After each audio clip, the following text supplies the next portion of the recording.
Indonesia dalam kurun waktu tahun 2025 itu sudah mengalami lebih dari 5,5 miliar ya serangan cyber dan anomali. Kita tinggal masalah waktu ya untuk bisa mengalami mungkin bukan lagi serangan tapi kelumpuhan. Apakah yang kemarin dibahas ya mengenai rancangan undang-undang keamanan dan ketahanan siber itu menjadi salah satu solusi? Tidak.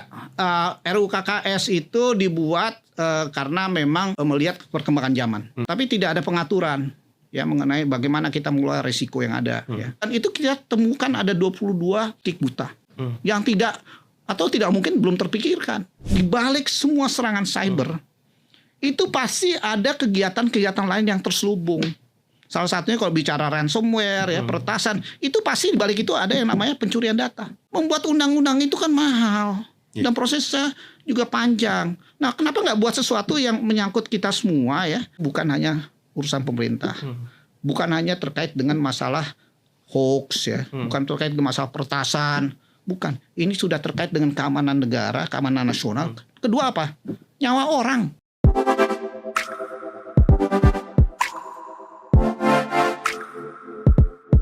Halo pendengar dan netizen, transformasi digital di Indonesia berkembang begitu pesat. Hampir seluruh aspek kehidupan saat ini bergantung pada teknologi. Mulai dari layanan pemerintah, sektor bisnis, pendidikan, hingga aktivitas sehari-hari masyarakat. Namun di balik kemudahan itu juga muncul tantangan, yakni menjaga keamanan ruang digital. Seperti kita ketahui bersama, keamanan digital atau ancaman digital di Indonesia terus terjadi. Mulai dari kebocoran data, serangan ransomware, phishing, hingga penipuan digital yang saat ini semakin canggih. Selain itu juga perkembangan AI juga semakin canggih dan memiliki dua sisi yang berbeda. Pertama tentunya memudahkan masyarakat dalam mengerjakan pekerjaan mereka sehari-hari, namun di saat yang bersamaan AI juga dimanfaatkan pelaku kejahatan, sehingga serangan mereka semakin kompleks dan sulit dideteksi. Dalam podcast kali ini kami telah bersama narasumber kami di studio podcast El Sinta. Kami telah bersama Ketua dan Pendiri Indonesia Cyber Security Forum atau ICSF Bapak Ardi Steja. Halo Pak Ardi, apa kabar? Alhamdulillah sehat Mas Dwi. Apa kabar? Alhamdulillah baik juga. Kalau misalnya di radio, Pak Ardi ini sudah menjadi andalan ya berbicara mengenai keamanan cyber Indonesia. Nah, ini juga kami akan perkenalkan juga ke netizen lebih luas ya untuk mengetahui bagaimana sebenarnya kondisi terkini keamanan cyber di Indonesia. Dan kemarin baru saja dibahas RDP mengenai rancangan undang-undang keamanan dan ketahanan siber, betul ya? Betul. Pak Ardi ya, nanti kita akan bahas juga. Namun tentunya kita harus mengetahui bagaimana sebenarnya kondisi keamanan siber di Indonesia saat ini. Seperti apa Pak, bisa dijelaskan untuk pendengar dan juga netizen? Waduh, ini memang suatu pertanyaan yang cukup berat ya buat saya untuk menjawab, karena kalau saya yang ngomong ya dibilang ada yang bilang saya suka ngada-ngada gitu ya. Tapi saya berbicara fakta saja ya. Sebenarnya yang kita ketahui beberapa waktu yang lalu Pak Dudung Kepala KSP ya, kantor staf Presiden sempat menyampaikan kepada teman-teman di dalam satu forum bahwa Indonesia dalam kurun waktu tahun 2025 itu sudah mengalami lebih dari 5,5 miliar ya serangan cyber dan anomali. Ya. Nah, berkaca pada angka yang sedemikian besar, kalau dari perspektif saya sebagai profesi di bidang cyber ini, saya melihat ini adalah suatu kalau kita lihat lampu merah itu, ini lampu merah gitu. Sudah kondisi yang boleh dikatakan seharusnya kita semua sudah mulai memiliki suatu kekhawatiran ya bahwa mampu nggak kita membendung ya sedemikian jumlah serangan yang sangat besar itu. Nah, masalahnya itu pun juga belum mencapai suatu titik di mana masyarakat punya kekhawatiran itu. Sehingga ini yang perlu juga kita waspadai ya, kalau memang kewaspadaannya itu tidak ya, saya hampir mengatakan mungkin secara vulgar tidak peduli gitu ya masyarakat ya. Kita tinggal masalah waktu ya untuk bisa mengalami mungkin bukan lagi serangan tapi kelumpuhan ya, kelumpuhan akibat dampak dari serangan cyber itu yang melumpuhkan bukan saja jaringan internet ya, tapi juga melumpuhkan berbagai sendi-sendi sosial ya, layanan publik dan sebagainya yang secara masif ya. Nah inilah yang menjadi concern kami sejak lama sebetulnya, yang kita takuti ya, bahwa perkembangan teknologi yang semakin masif dan cepat ini tidak diimbangi dengan pemahaman edukasi literasi masyarakat. Nah ini yang menjadi tanya nih, tanggung jawab siapa untuk membangun kewaspadaan ini ya pada masyarakat, sehingga saya dalam berbagai kesempatan sering menyampaikan ini nggak bisa semuanya dipasrahkan pada pemerintah, ya, tapi juga ini merupakan sesuatu yang menjadi tanggung jawab kita semua, ya. Dan kita kalau memang mengundang harus bahu-membahu, nggak bisa ini tugas pemerintah, ini tugas si A, nggak ada kayak gitu. Di digital ini kita punya tanggung jawab kolaboratif dan kolektif, gitu. Itu keadaannya seperti itu, Mas Dwi. Iya, kalau misalnya tadi Pak Adi cerita ya, serangannya sampai miliaran luar biasa. Mungkin apakah karena masyarakat tidak mengetahui, karena itu kan serangan yang tidak terlihat ya, dan bagaimana selama ini pemerintah menangani itu, serangan-serangan tersebut, Pak Adi? Ya, lebih sering penanganannya itu tidak tidak komunikatif ya. Pada mungkin juga saya bisa menilai memang dari situ saja sudah terlihat mungkin banyak hal yang mungkin ketidakfahaman ya. Dan kita harus juga menyadari bahwa sejak zaman kita main HP ya, HP saya lupa tahun berapa tuh ya muncul, itu nggak ada yang pernah ngajarin kita di sekolah tuh cara pakai HP, pakai internet ya. Bahkan sempat ada mata pelajaran di sekolah dasar ya terkait dengan penggunaan komputer ya, ilmu komputer, itu dihapus kan. Sempat dihapus. Artinya apa? Kita kehilangan mungkin satu generasi yang seharusnya belajar tentang komputer. Nah tiba-tiba sekarang sudah sedemikian rupa kita kelabakan. Ya, ini apa yang kita hadapi, binatang apa lagi, ini ada HP, ada internet, ada kecerdasan artificial segala macam. Ini apa itu? Kita nggak pernah ada yang mengajari. Dan tidak pernah ada panduan praktis bagaimana penggunaan, bahkan lebih parah lagi. Para produsen teknologi ya, termasuk yang memproduksi HP, laptop, tablet, tidak pernah kan memberikan semacam klinik gitu ya, klinik bagaimana kita menggunakan perangkat-perangkat itu dengan baik, aman dan nyaman. Ini yang juga menjadi tanggung jawab. Nah, ini selama ini bagaimana regulator memandang masalah ini masalah sebetulnya sangat krusial ya. Iya kita akan biarkan masyarakat menggunakan teknologi ya yang semakin pesat berkembang ini tanpa adanya semacam bimbingan dibiarkan ini. Dan sebagaimana kita ketahui teknologi ini kan juga pada akhirnya juga menjadi suatu pisau bermata dua. Yeah. Jadi kalau memang kita tidak menyadari hal itu ya, kita baru menyadari ketika terjadi sesuatu yang buruk pada diri kita. Ternyata kita nggak ngerti. Betul. Itu jadinya ya tadi ya, pisau bermata dua ya. Betul. Bisa membantu tapi juga bisa kembali ke kita lagi. Nah, kalau kondisinya sudah seperti ini, tadi sebenarnya di awal Pak Ari bilang lampu merah ya. Nah, masalahnya kita sudah terlalu banyak dicekoki ya sama segala sesuatu hal digital ini. Ini bagaimana istilahnya ikut meliterasi masyarakat lagi, karena tadi kan literasinya mungkin sudah tidak ada, tadi sudah hilang, Pak Ardi. Ya sebetulnya gini ya Pak, literasi ini memang selama ini orang banyak berucap, mengatakan literasi digital. Tapi pertanyaan sederhana ke saya itu gimana ngukurnya? Bagaimana tingkat keberhasilan program itu kepada masyarakat? Gimana ngukurnya? Apakah benar ada strateginya yang untuk menyampaikan? Yang jelas yang namanya korban kejahatan digital itu semakin hari semakin banyak jumlahnya. Betul. Tidak bisa lagi dibendung ataupun dibilang berkurang, nggak bisa. Karena memang orang kita memang boleh dikatakan hari ini dikasih tahu, kita kasih tahu nih ada peristiwa ini ya, ada kejadian ini. Dia mikir hari itu aja. Besoknya dia melakukan kebiasaan buruknya. Gitu. Jadi nah ini yang saya sampaikan di kita ini banyak persoalan ya. Bahkan literasi digital itu kan terkait dengan budaya. Nah budaya ada tiga budaya yang selama ini tidak disadari, tidak pernah kita bangun di era digital ini. Pertama terkait dengan budaya organisasi. Organisasi atau lembaga di mana kita bekerja ya atau bernaung sudah memiliki budaya organisasi yang mengacu pada perkembangan zaman. Ya, digitalisasi gitu. Nah, itu satu. Kedua, terkait dengan yang sekarang banyak bilang, "Oh, kita udah punya budaya digital." Yang mana budaya digital itu yang mana? Apa karena kita main HP, kita pakai bawa Apple, laptop Apple, kita di kafe kita buka pakai Apple, orang lihat kita pakai Apple, apa itu budaya digital? Bukan kan? Maksudnya budaya digital adalah kita menyadari ya, apa yang kita lakukan itu adalah sesuatu yang mengandung juga hal baik bisa membantu kita maupun juga merugikan, ya. Kedua juga kita tahu resiko-resikonya. Nah, budaya digital itu belum terbentuk. Nah, tujuan budaya digital tidak lain adalah tujuan bagaimana kita bisa menjamin ya dalam rangka budaya itu bahwa ekosistem ekosistem daripada kita bilangnya sekarang bukan perangkat lagi ya, tapi udah ekosistem yang besar yang kita sebut dengan ruang digital ya. Bagaimana kita membangun memelihara ruang digital itu yang benar-benar aman ya, aman, nyaman dan kita merasa bergiat di ruang digital atau mayantara ya. Ada istilah sekarang tuh keren tuh, mayantara ya. Itu kita juga merasa aman.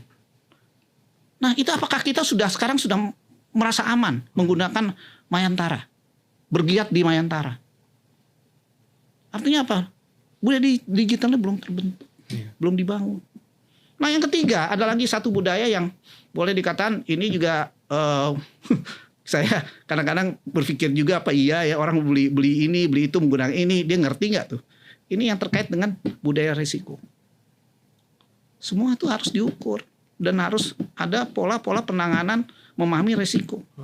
Nah di era digital kayak risikonya banyak. Iya. Dan teknologi digital kita harus jujur ya, itu adalah suatu buah teknologi yang notabene bukan ciptaan kita, bukan ciptaan anak bangsa. Kita menggunakan teknologi ini murni adalah sesuatu yang kita impor. Iya.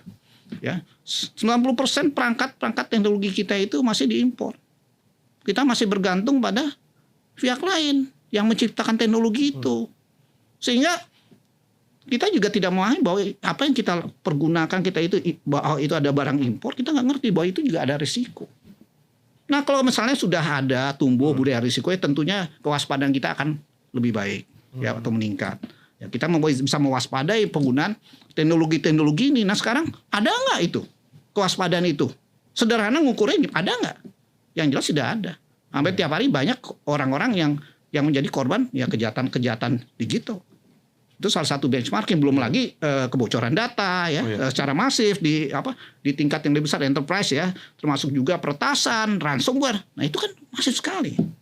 Iya. Ini persoalannya banyak ya. Tadi Pak Ardi sudah menjelaskan satu persatu mengenai tadi ada budaya juga. Nah, kalau misalnya sudah sebenarnya ada kata terlambat nggak sih untuk kita kembali istilahnya memulai kembali atau membangun budaya digital, Pak Ardi? Sebenarnya ya kalau dibilang kata terlambat, iya udah kata terlambat karena sekarang masa kita harus menunggu perbaikan keadaan ya kesadaran nggak mungkin kan.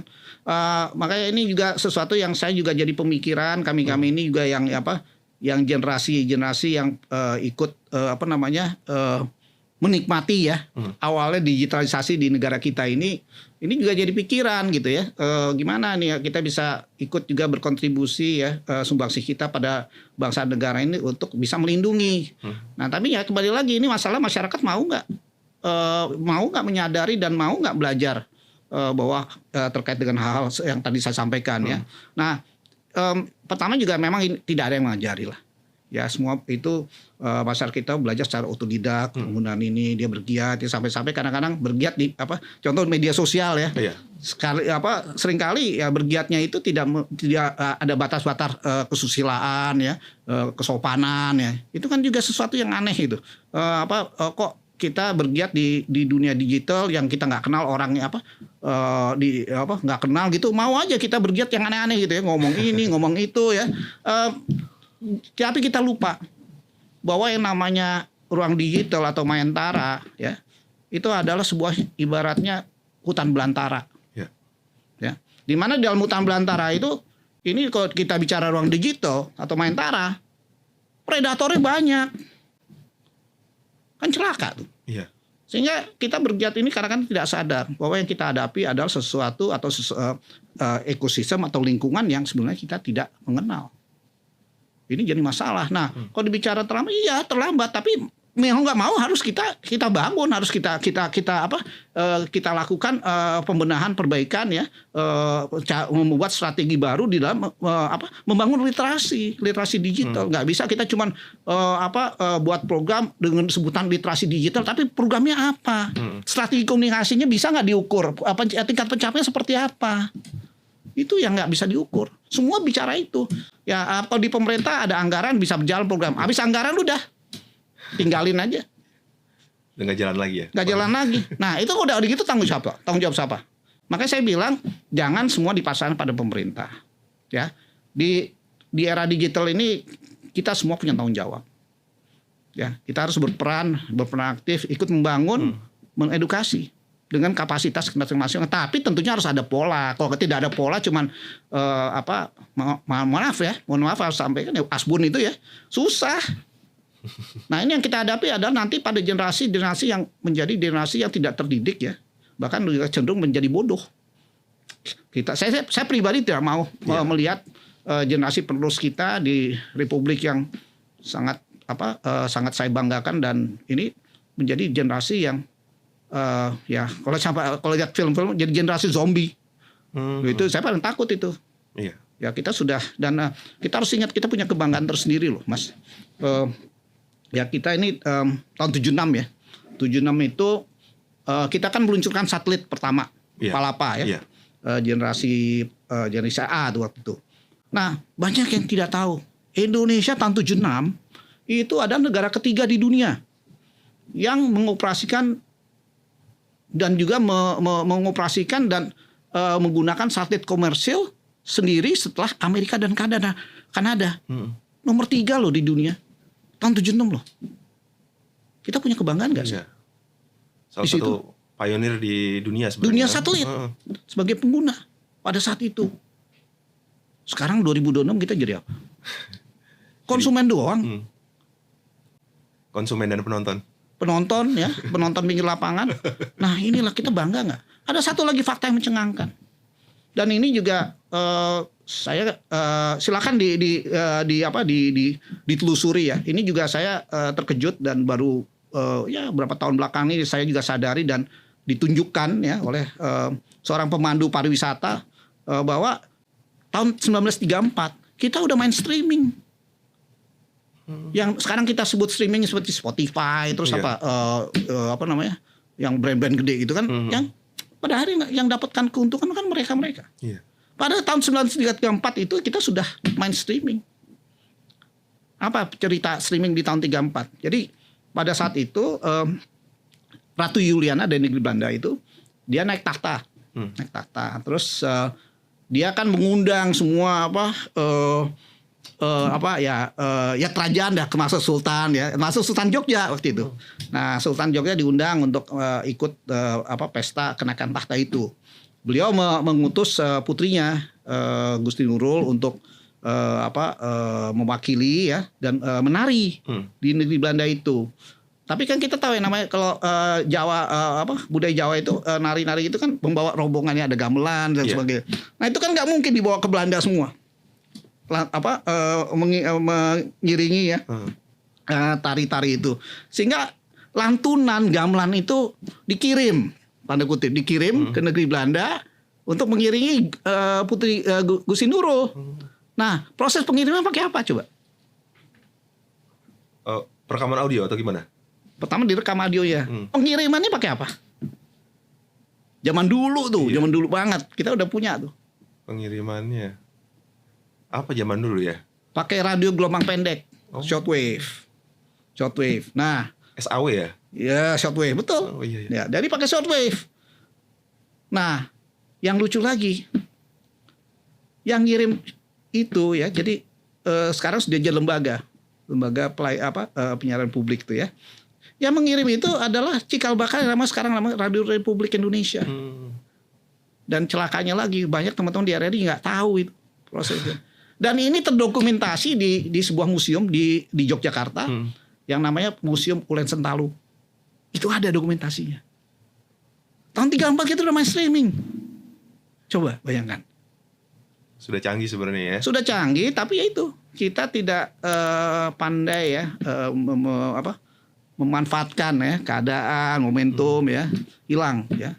Dan termasuk juga satelit ya, terus juga Pak Habibie buat pesawat ya, itu kan suatu momentum yang luar biasa. Ya, betul. Gitu. Jadi kembali lagi kalau ditanyakan apakah kita terlambat, ya faktanya berbicara lain kan. Ini tapi ya kembali lagi saya tidak mengatakan kita diamkan, enggak. Kita harus berbuat.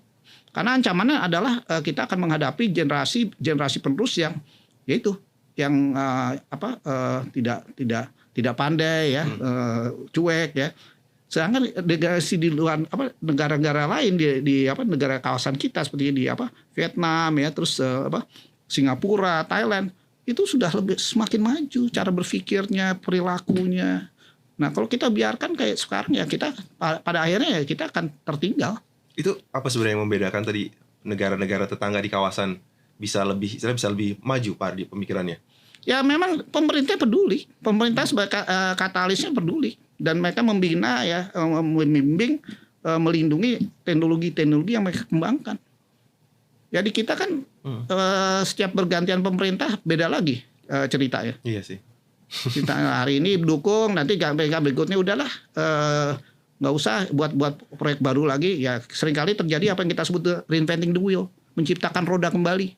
Iya. Roda kan udah ada yang ciptain, buat lagi roda. Ini nggak ada kontinuitas ya? Nggak ada kontinu, nggak ada konsistensi. Iya. Jadi problemnya banyak. Kalau kita ngomongin problem itu mungkin nggak cukup ya kita ngobrolin problem ya. Problemnya banyak, bergenerasi itu problem tuh.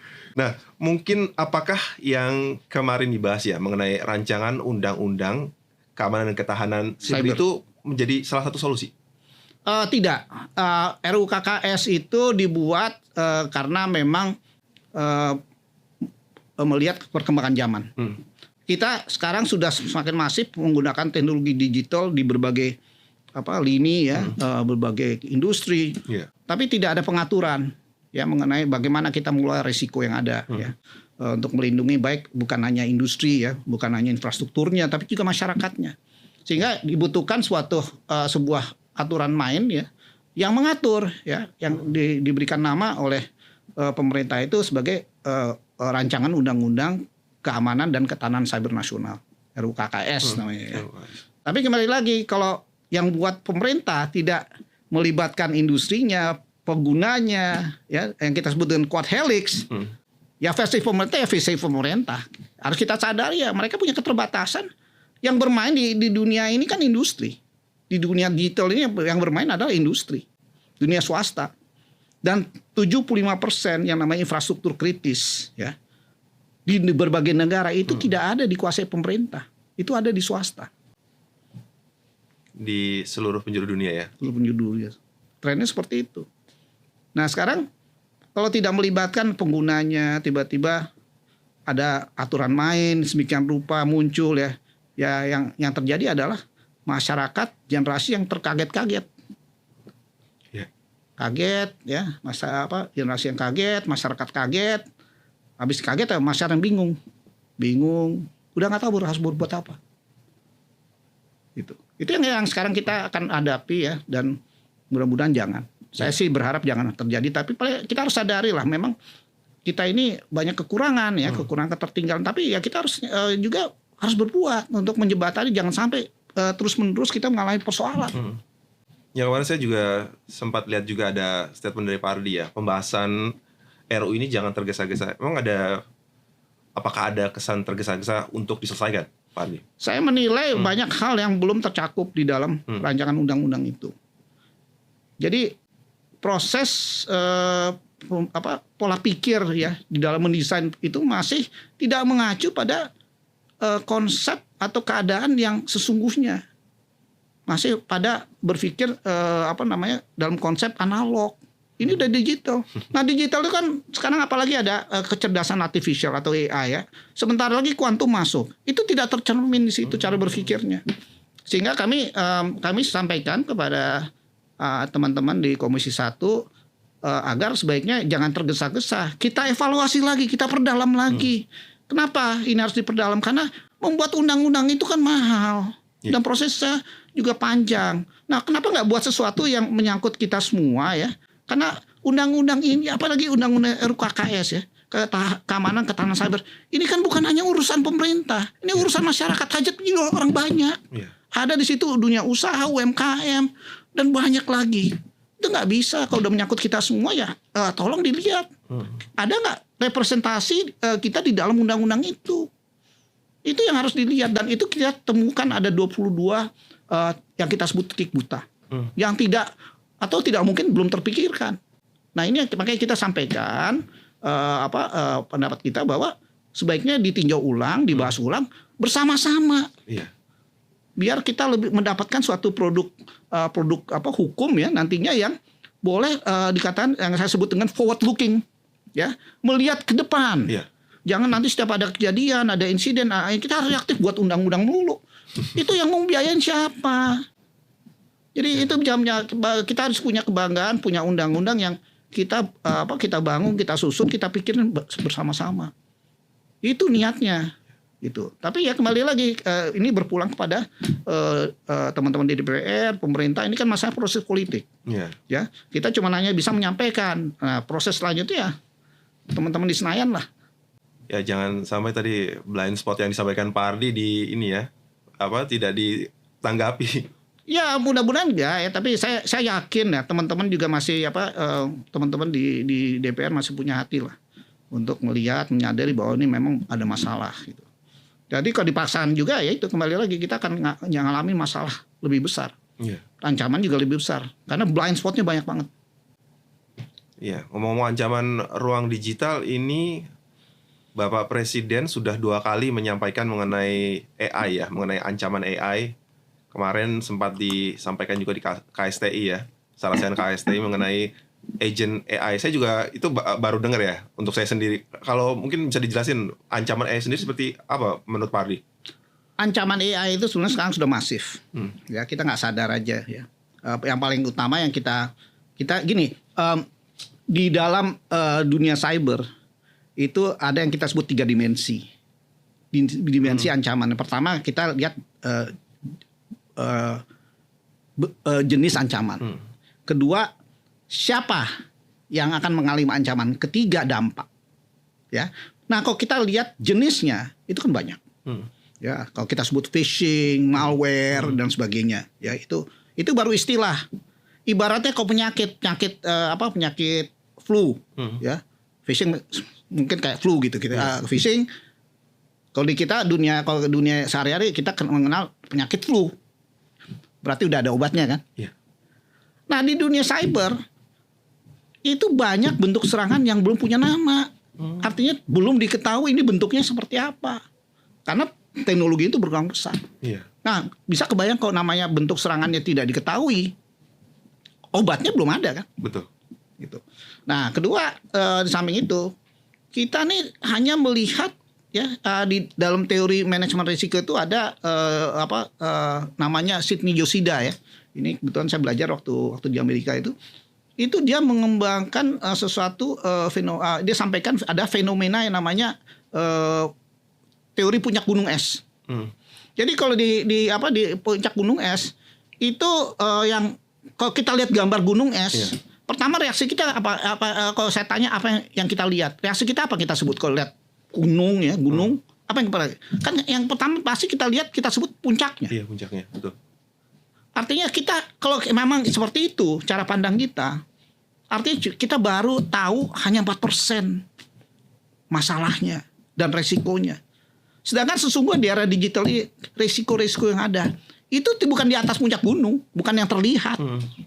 Tapi itu mereka tersembunyi di bawah puncak gunung. Di bawahnya tersembunyi 94%. 96%. Itu tersembunyi di dalam gunungnya dan belum terlihat. Nah, itulah karakter serangan-serangan cyber itu banyak sekarang. Serangan cyber itu yang tidak belum diketahui ya, tapi sudah menyerang dan kita belum punya tanda kutip antibodinya belum punya gitu. Virus vaksinnya belum punya. Dan ini nggak terjadi fenomena global, ini terjadi di global. Makanya sekarang saya sering sampaikan di balik semua serangan cyber itu pasti ada kegiatan-kegiatan lain yang terselubung. Salah satunya kalau bicara ransomware ya, peretasan, itu pasti di balik itu ada yang namanya pencurian data. Pencurian bukan namatin secara fisik diambil, tapi disalin datanya, dikopi, diambil ini ya bagian per bagian ya, dan jangka waktu yang lama-lama kan terkumpul. Nah, yang mengerikan dari pengumpulan itu nantinya itu bisa dijebol data-data itu masuk dengan kuantum, dan kuantum itu bisa menjebol enkripsi segala macam dalam hitungan waktu detik. Jadi tadinya kita proteksi data itu bisa dijebol, bisa dibuka. Nah, apakah pemerintah semua ini melihat cara pandangnya, melihat faktor ancaman risiko ini seperti ini? Bisa nggak dia ngelihat masalahnya itu dari ketinggian dari helikopter? Ini masalahnya harus dilihat dari helikopter. Nggak bisa kita bilang ancaman deepfake ya. Sekarang kalau di AI itu ada deepfake ya. Deepfake apa segala. Nggak bisa. Ancaman lebih besar dari itu. Udah menyangkut hajat orang banyak. Makanya saya selalu katakan dan ingatkan ya. Namanya ancaman cyber itu bukan hanya urusan pemerintah. Bukan hanya terkait dengan masalah hoax ya. Bukan terkait dengan masalah peretasan. Bukan. Ini sudah terkait dengan keamanan negara, keamanan nasional. Kedua apa? Nyawa orang. Itu. Bicara mengenai kebocoran data yang tadi disampaikan, kan kita sering banget ya ngalamin kebocoran data dari, bahkan sering banget tuh yang tahun lalu ya tapi masif banget. Masif. Tapi sebenarnya bagaimana sih pemerintah menangannya, dan itu kita kan istilahnya heboh kalau misalnya terjadi, namun kita nggak pernah tahu penyelesaiannya bagaimana, Pak Ardi. Nah, itu juga salah satu masalah yang sekarang banyak kita hadapi, dan kita juga tidak bisa menyalahkan pemerintah ya. Kita sudah punya namanya Undang-Undang nomor 27 tahun 2022 terkait dengan masalah perlindungan data pribadi. Itu juga proses membuat undang-undang itu sangat panjang. Saya masih ingat ketika ngomong terkait dengan undang-undang itu kira-kira mungkin hampir 30 tahun yang lalu lah. Ya, itu kita dulu bicara tentang privasi, ya, privasi. Nah, terus bergilir ya, kita ngomong-ngomong mulai berkembang pemahaman, makanya pada akhirnya perlindungan data. Ya. Nah, itu juga proses membangun pola pikir kita perlu perlindungan data itu nggak mudah. Dulu kita ngomong privasi aja diketawain sama orang, nggak perlu tuh kayak gitu-gitu kan. Ya, generasi beda ya. Gitu. Tapi kenyataan seperti itu. Nah, sekarang sudah jadi undang-undang. Ini lucu. Undang-undang ini nggak bisa hanya undang-undang. Harus ada transisi ya, aturan pelaksanaan, petunjuk teknis. Nah, undang-undang ini sudah berlaku. Tapi petunjuk teknis pelaksana itu nggak ada. Jadi kalau ditanyakan gimana tindak lanjut dari kasus-kasus, gimana mau lanjutin tuh, petunjuk teknisnya nggak ada. Nah, ini yang jadi ambigu buat teman-teman ya, penyidik ya. Ini juga jadi masalah. Masyarakat juga pada akhirnya kalau udah boleh diamin aja, nanti juga hilang dengan sendirinya. Jadi karena udah sering jadi sesuatu yang kebiasaan gitu. Nah, padahal tidak boleh seperti itu. Kenapa? Sekali data bocor kita nggak tahu kapan akan dimanfaatkan. Betul. Tapi yang jelas secara skala-skala tertentu kita sudah mulai merasakan ya, kayak orang kirim pesan nawarin apa sih yang sekarang macam-macam di WA itu, macam-macam lah. Orang itu, nah yang jadi pertanyaan, orang nawarin itu dia dapat data kita dari mana? Iya, betul. Ya kemungkinan ada datang bocor itu. Karena di dunia kita sebut hacker ya, dunia peretasan ini, itu ada yang namanya orang mencuri data, yang spesialis mencuri data, ada spesialis juga yang mengumpulkan data, terus ada spesialis lagi yang menjual data, karena data is new oil. Iya, betul. Artinya ada value ya, nilai daripada data itu, dan itu ada broker data itu ada yang menjual data itu, data pribadi.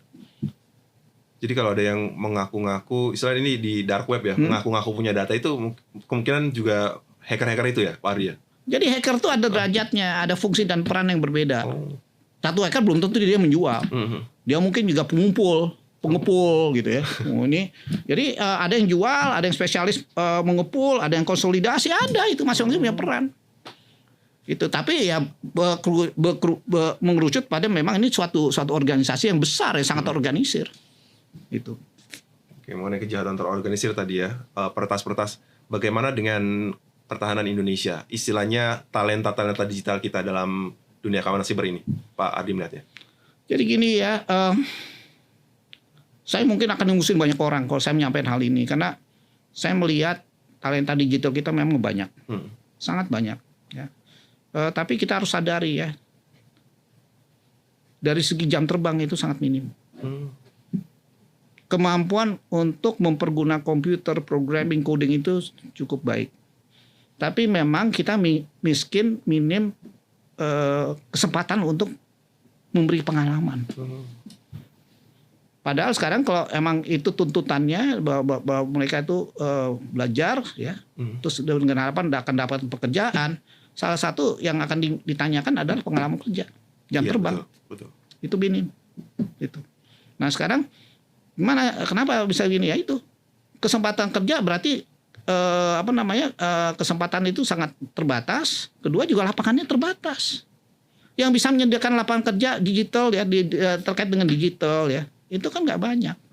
Artinya yang punya teknologi di situ kan nggak banyak. Kecuali usaha jasa ya, itu mungkin beda. Tapi yang jelas itu menjadi persoalan dan menjadi sebuah krisis bukan hanya di Indonesia tapi juga di seluruh dunia. Potensi itu. Tapi kalau kita bicara tenaga talenta digital yang terkait dengan keamanan, banyak yang bilang memang banyak. Ya secara kuantitas memang banyak, tapi secara kualitas dari dulu orang itu aja. Ini fakta.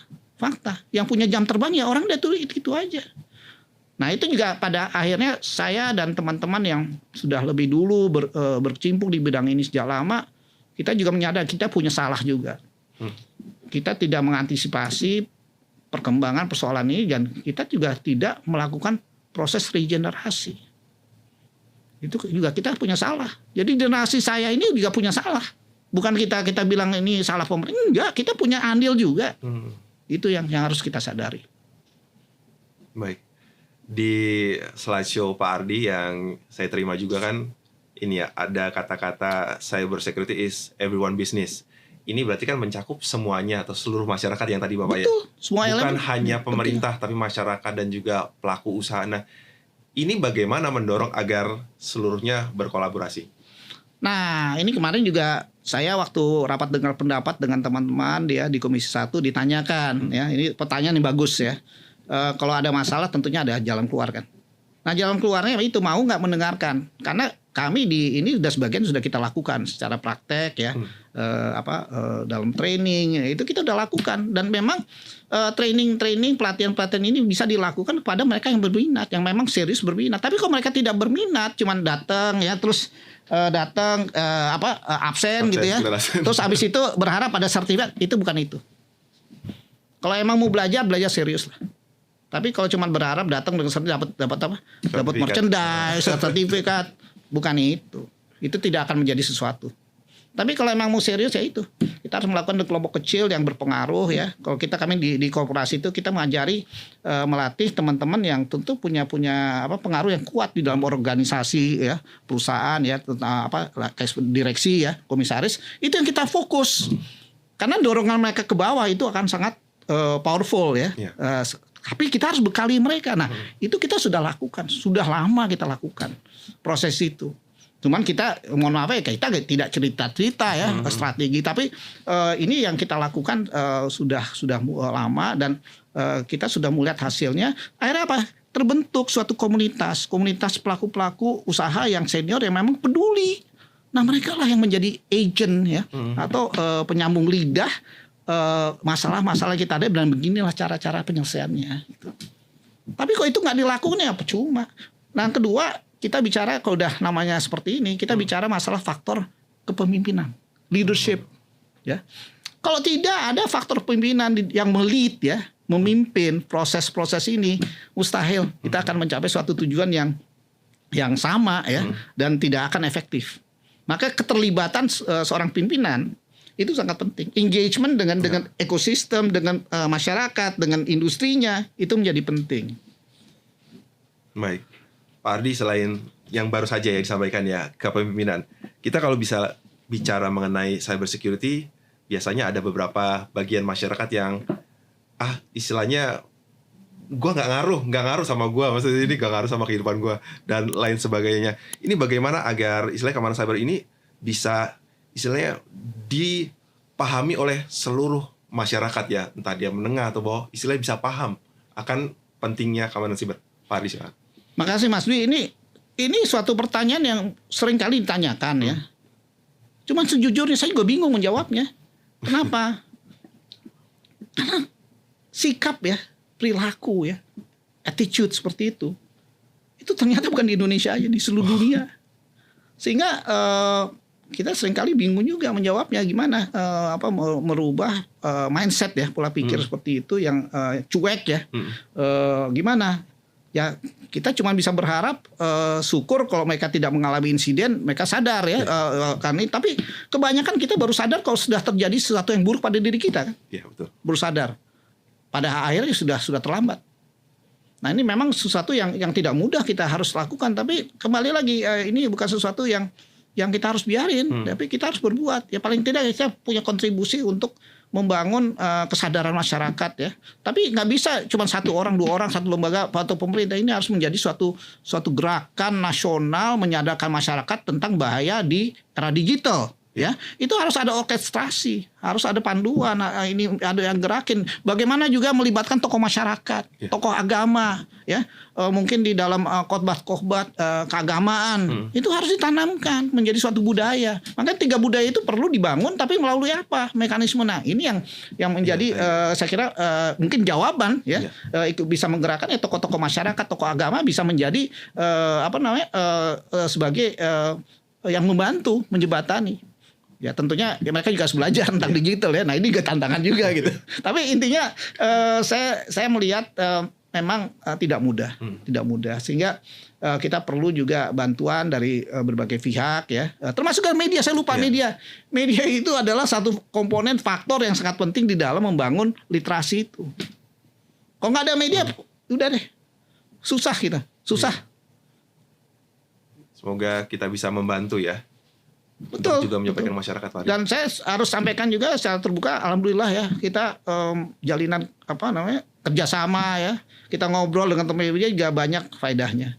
Alhamdulillah sampai sekarang dan saya nggak tahu apa lagi yang kita lakukan, tapi jelas saya merasakan sendiri, melihat sendiri buktinya bahwa media itu sangat berpengaruh. Baik, insight yang luar biasa Pak Ardi. Terima kasih banyak untuk waktunya. Semoga tidak lelah untuk menyampaikan insight-insight luar biasanya ke masyarakat ya, agar tentunya Indonesia lebih baik lagi di bidang keamanan sibernya ya.